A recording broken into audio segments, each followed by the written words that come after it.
మనం ముందుకు సాగాలనేదే దేవుని వాక్యం మనకు సెలవుతుంది. విశ్వాసం వలన చూస్తే ఆ యొక్క 4 పత్రికలు చూస్తే విశ్వాసం వలన ఎంతో మంది స్వస్థపడిన వారు చూడగలరు. విశ్వాసం వలన తమ పాపములు క్షమింపబడము చూడగలరు. విశ్వాసము వలన ఎందరో నిరీక్షణ కలిగిన వారము చూడగలరు. ఈ రీతిగా దేవుని బిడ్డలైన మనము మొదటిది మారు మనసు, రెండవది విశ్వాసం. ఆ విశ్వాసాన్ని కలిగిన మనం ఎవరి మీద ఉంది? మన విశ్వాసం అంతా మనుషుల మీద కాదు. ఎవరి మీద? క్రీస్తు మీద, మన ప్రభువైన యేసు క్రీస్తు మీద మన విశ్వాసం.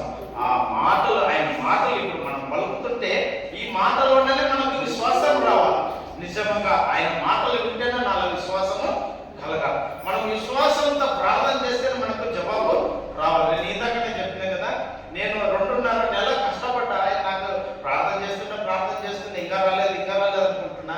ఇంకెట్లయితే కాదు అని చివరికి లాస్ట్ నాకు ఇచ్చిన రూములో మోకరించి మరి ఎంతసేపు ప్రార్థన చేసి నాకు గంటకు తెలియదు. కానీ అయితే ఫిలిప్పీయులకు రాసిన పత్రిక 4:6 ఆ యొక్క వాక్యాన్ని జ్ఞాపకం చేసుకుని నేను ప్రార్థన చేసుకున్న 2వ రోజుకు కుమారుడు ఫోన్ చేసి చెప్పాడు, డాడీ బండి తెచ్చి ఇంటికాడ పెట్టినామని.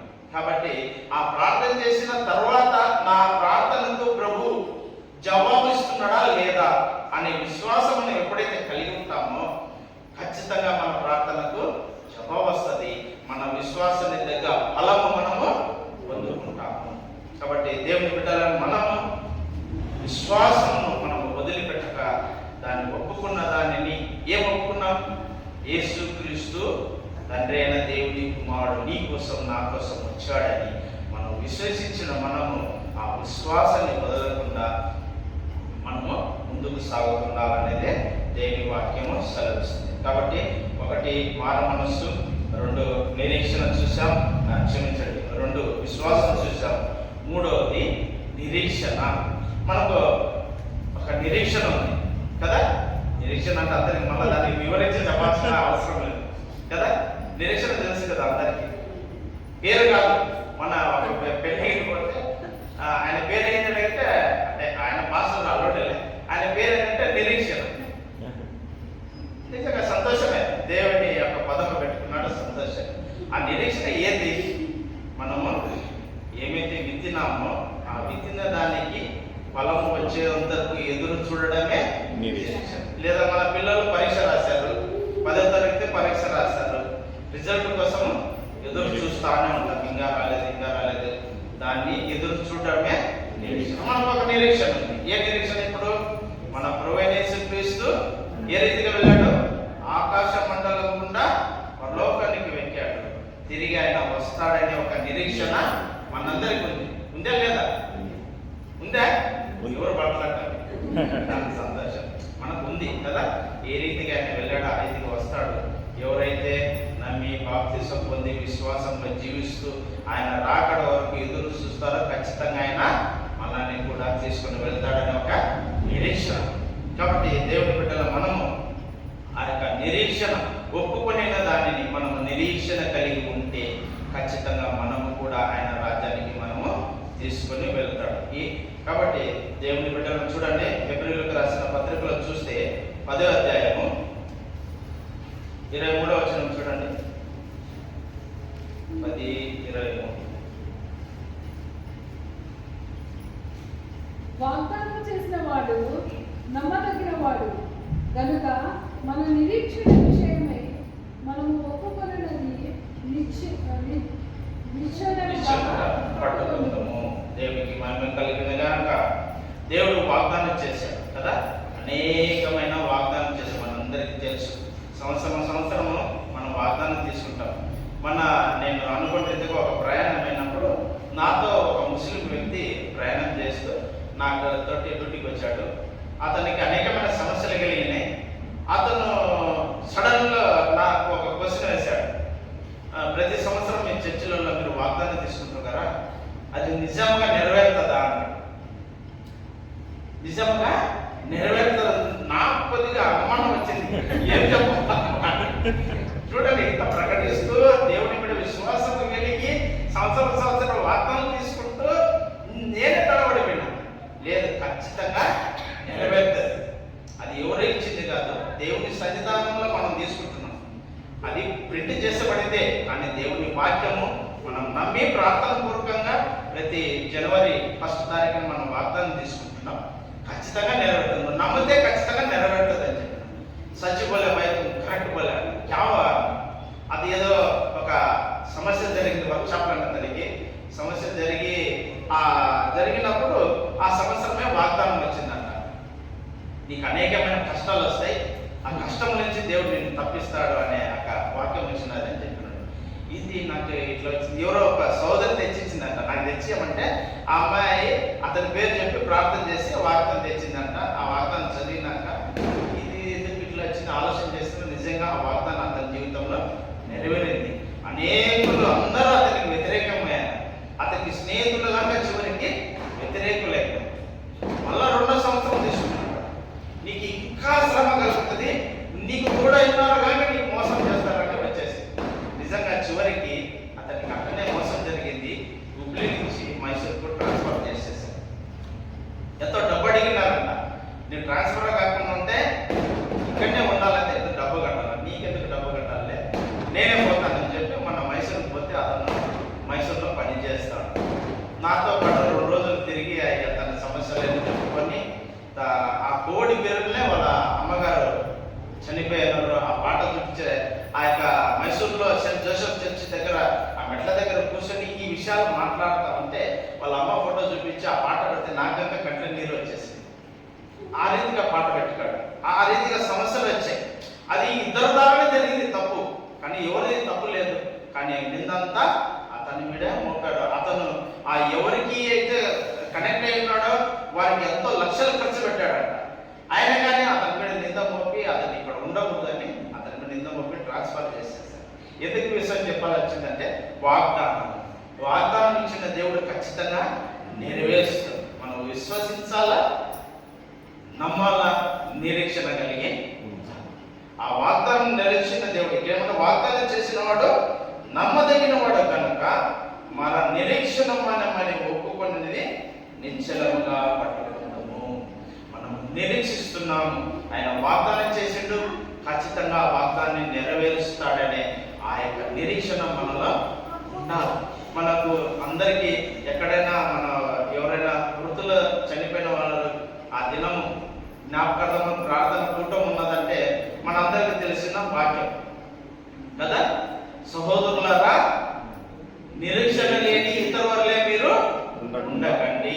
ఆయన ఏ రీతిగా అయితే పోయాడో అదే రీతిగా ఆయన తిరిగి వస్తాడు. ఆయన మృతుల నుంచి ఏ రీతిగా లేపబడ్డాడో ఒకనాడు మనం చనిపోయిన మనం కూడా లేపబడతామనే ఒక నిరీక్షణ మనము కలిగి ఉండాలి. కాబట్టి దేవుని బిడ్డలను మనము ఒకటి ఒప్పుకునేది మొదటి మారు మనస్సు, రెండవది చూస్తే విశ్వాసము, మూడవది చూస్తే నిరీక్షణ. మనం ఏమైతే ఒప్పుకున్నామో ఆ మారు మనసు కలిగి మనం జీవించాలా. రెండవది విశ్వాసము కలిగి మనము ప్రవర్తించాలా. నిరీక్షణ కలిగి మనము ఎదురు చూడాలి. నిరీక్షణకు చూస్తే చివరిగా యాకోబు రాసిన పత్రిక 5వ అధ్యాయము 7వ వచనం చూడండి. చాలా చక్కగా అక్కడ యాకోబు రాసిన పత్రిక 5వ అధ్యాయము 7వ వచనము 5:7.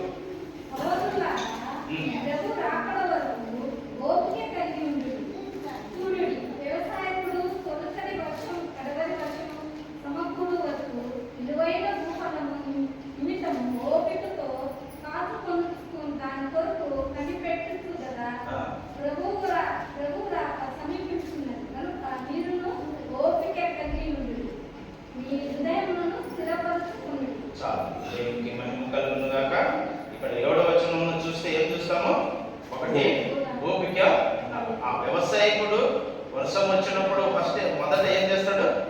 ఆ పొలాన్ని అంతా దున్ని ఆ పొలంలో ఉన్న కసర చెదరంతా తీసి పారేసి తర్వాత 2వ వర్షం 3వ వర్షం పంట వచ్చినాక పంటని వేసిన తర్వాత వర్షం కురిసిన తర్వాత ఒక 6 నెలలు 7 నెలలు ఆ పంట ఫలించడానికి ఏం చేస్తాడు? ఎదురు చూస్తూ ఉంటాడు. ఏ రీతిగా? ఓపికతో. ఓపికతో అంటే నిరీక్షణ కలిగి ఎదురు చూస్తున్నాడు. ఆ పంట వచ్చినాక ఏం చేస్తాడైనా? మంచి మంచిగా సంతోషించి పంట కోసి అతను అందరితో సంతోషిస్తాడు. కాబట్టి మనము కూడా ఓపిక కలిగి ప్రభువు రాకడ వరకు మనం ఓపిక కలిగి నిరీక్షణ కలిగి మనము జీవించాలనేదే దేవుని. మొదటిది మారు మనసు కలిగి, రెండవది విశ్వాసము కలిగి, మూడవది నిరీక్షణ కలిగి మనము జీవించాలి. ఒప్పుకొనిన దానిని రెండవ అంశంగా చూస్తే గట్టిగా చేపట్టము. గట్టిగా చేపట్టము. చూడు, గట్టిగా అంటే ఏం గట్టిగా అంటే మనం ఒప్పుకున్న దాన్ని గట్టిగా పట్టుకోవాలి. ఇప్పుడు మనం ప్రయాణం చేస్తున్నాం, చాలా మంది డోర్ దగ్గర నిలబడి ఆ రెండు హ్యాండిల్ పట్టుకుంటాం. అవి గట్టిగా పట్టుకోకపోతే ఏమైతాడు? పడిపోతాడు, లేదా గాలికి పట్టుకొని పోవడమో, లేదా వెనక నుంచి డోరు గాలికి అట్టా కోచి అట్టా ఇట్లా ఊగడంలో డోర్ దప్పుడితే ఏం చేస్తాడు?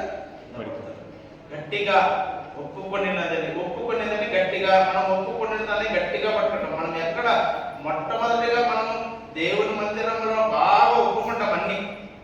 ఇప్పుడు ఏనాడు ఒప్పుకుంటాము? 3 ముళ్ళు వేసేటప్పుడు చక్కగా ఒప్పుకుంటాం. ఆ పలికేవంతరికీ ఆ మాటలన్నీ మన మనసులో ఖచ్చితంగా ఉంటాయి. ఎప్పుడు ఆ సంఘ కాపరి పలికిస్తాడు మన చేతిలో, మన నోటి ద్వారా ఆ పలికిన మాటలు మనం తిరిగి పలుకుతా ఉంటాము. ఆ 3 గంటల కష్టాలలో, బాధలలో, ఇబ్బందులలో, రోగాలలో అన్నిట్లో నేను నిన్ను విడవను, ఏమైనా కానీ నేను ఒప్పుకొని నేను జీవిస్తానంటాను. ఆ రోజే ఆ 3 ముళ్ళు వేసే వంతవరకే, తర్వాత ఇంకా దాన్ని మర్చిపోతాము. అయితే ఈ రీతి జరిగిన విషయాలలో ఒప్పుకున్న వాళ్ళు ఒక 50% బాగుంటారు, ఒక 50% ఇంకా ప్రారంభం నుంచే అన్ని సమస్యలు, శోధనలు కలుగుతూ ఉంటాయి. అయితే ఈ లేకుంటే మనిషి దేవుని దగ్గరికి రాడు. ఈ రావాల ఎప్పుడైతే ఈ సమస్యలు, శోధనలు, శ్రమలు కలుగుతా ఉంటేనే మనం దేవుని దగ్గరకు వస్తాం. లేకుంటే మాట్లాడము, ప్రార్థన చేయము, వంగము, బైబిల్ చదవము, సవాసనికి రాము, ఆదిరం గుడికి పోము. ఈ సమస్యలు రావాల. ఇప్పుడు ఇన్ని సమస్యలు వచ్చినా కానీ మధ్యలో 2 సార్లు వచ్చిపోతానే ఉన్నాను నేను. అయినా మధ్యలో తొందరపాటు, ఎందుకంటే టెన్షన్గా ఉండడం వల్ల మనం ఇక్కడ ఏం మాట్లాడలేము. ఇప్పుడు మొదట్లో స్టార్టింగ్ లో నిలబడిన ఒక 5 నిమిషాలు నోరు తడబడింది, నాకు మాట్లాడేది. తర్వాత పలకడంలో దేవుడే తన మాటలు పలికిస్తాడు. కాబట్టి ఆ రీతిగా మనము దేవుని బిడ్డలను మనము ఒప్పుకొని ఉన్నదాన్ని గట్టిగా పట్టుగా ఏ రీతిగా పట్టుకోవాలా చూడండి. హెబ్రీయులకు రాసిన పత్రిక 3వ అధ్యాయము 15వ వచనం. 3వ అధ్యాయము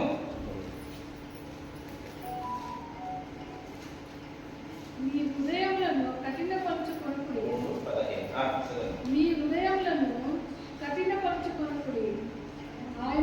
ఆయన చెప్పును గనుక పాపము వల్ల కలుగు భ్రమ చేత మీరు ఎవడును కఠినపరచకూడనట్లు నేడు అనబడు సమయం ఉండగానే ప్రతిదినము ఒకరినొకడు బుద్ధి చెప్పుకుంది. ఎలాగనగా మొదటి నుండి మనకున్న దృఢ విశ్వాసము అంతము మటుకు గట్టిగా చేపట్టిన ఎడల క్రీస్తులో పాలివారమై ఉండును. ఆమేన్. దేవునికి మహిమ కలుగును గాక.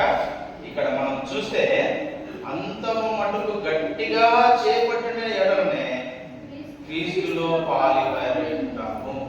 మనం ఏమైతే ఒప్పుకున్నామో దానిని గట్టిగా పట్టుకుంటే మనం ఏమై ఉంటాము? క్రీస్తులో పాలివారై ఉంటాము. మనం గట్టిగా పట్టుకుంటే మొదటిగా అంశం చూస్తే క్రీస్తుతో పాలివారై ఉంటాము.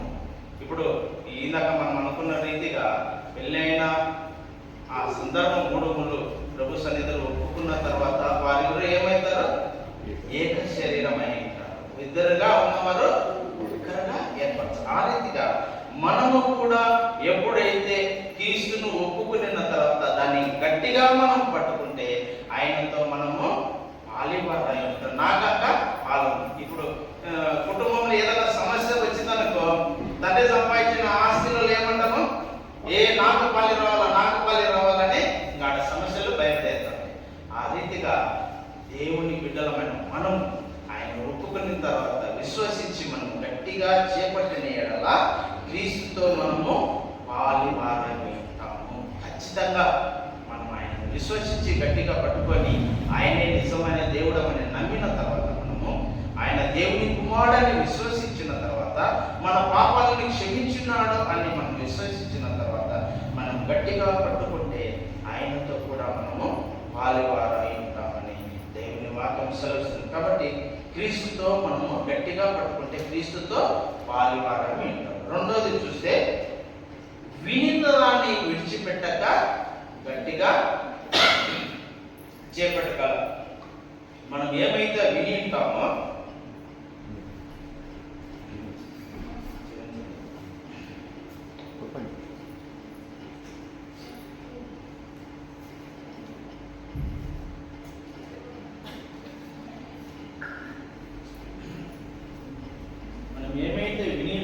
ఆ ఉపదేశ నిమిషాలను విడిచిపెట్టక దానిని గట్టిగా మనము పట్టుకోవాలి. చూడండి, సామెతల గ్రంథం 4వ అధ్యాయము 13వ వచనం.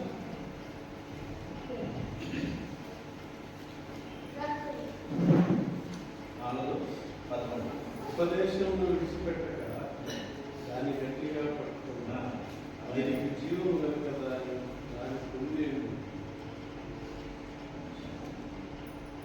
4 ఉపదేశం దాన్ని గట్టిగా పట్టుకున్నా అది జీవము కనుక దాన్ని పొంది. ఆమేన్. దేవునికి మహిమ కలుగును గాక.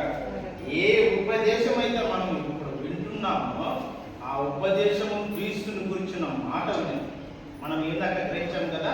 వినటం వలన ఎవరి వలన కలుగుతుంది?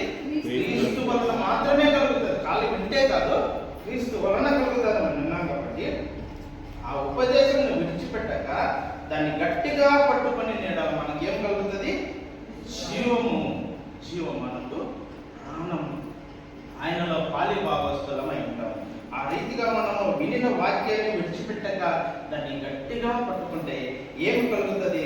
అక్కడ చూస్తే 10వ వచనం నుంచి, నా కుమారుడు నీవు ఆలకించి నా మాటలు అంగీకరించిన ఎడల మొదటిది నీవు దీర్ఘాయుష్మంతుడవు, రెండోది జ్ఞాన మార్గమును నేను నీకు బోధించుచున్నాను, మూడోది యథార్థ మార్గమును నిన్ను నడిపించి ఉన్నాను, నీవు నడుచున్నప్పుడు నీ అడుగు ఇరుకున, ఐదోది నీవు పరిగెత్తినప్పుడు నీ పాదము రొట్టిల్లదు. ఇంత గొప్ప యొక్క దేవుని మాటలు మనకు అనుగ్రహించబడుతుండగా మనము విన్న ఉపదేశం అనగా దేవుని వాక్యాన్ని మనం విడిచిపెట్టక గట్టిగా పట్టుకొని ఎడల మనకు ఆ దీవెనలు, ఆ ఆశీర్వాదము మనకు ఖచ్చితంగా కలుగుతాయి. కాబట్టి మనకు తెలిసిన ఒక ఉపమానం ఉంది. లూకా సువార్త 18 విసుగక ప్రార్థించండి అనేది. ఒక విధవాళ్ళు తన పట్టును విడవక ఆ యొక్క రాజు దగ్గరికి పోయి నాకు న్యాయము జరిగించమని పదే పదే అతని దగ్గరికి మొరపెట్టుకుంది. కఠినస్తున్న ఆ యొక్క రాజు ఏమన్నాడు? నేను ఇంత కఠినస్తుడైనా ఈమె విడిచిపెట్టడం లేదు, ఖచ్చితంగా ఈమెకు న్యాయం కూర్చాల్సిందే అని ఆమెకు తన ప్రతివాదికి న్యాయము చూపిస్తారు. ఆ రీతిగా మనం గట్టిగా మనం ఏమైతే ఒప్పుకున్నదా ఆ ఉపదేశం విన్నదాన్ని గట్టిగా మనం పట్టుకుంటే ఖచ్చితంగా ఆ వాక్యం అన్నమాట హృదయంలో ఫలిస్తుంది. ఆ వాక్యం ఇంతగా ఫలము మనము పొందుకుంటాం. చివరిగా చూస్తే నీతి, మనము ఒప్పుకుని దాన్ని గట్టిగా చేపట్టుకోవాలా. గట్టిగా పట్టుకుంటే మనము నీతిగా ఉంటాం. చూడండి, యోబు రాసిన గ్రంథము, యోబు గ్రంథము 27వ అధ్యాయము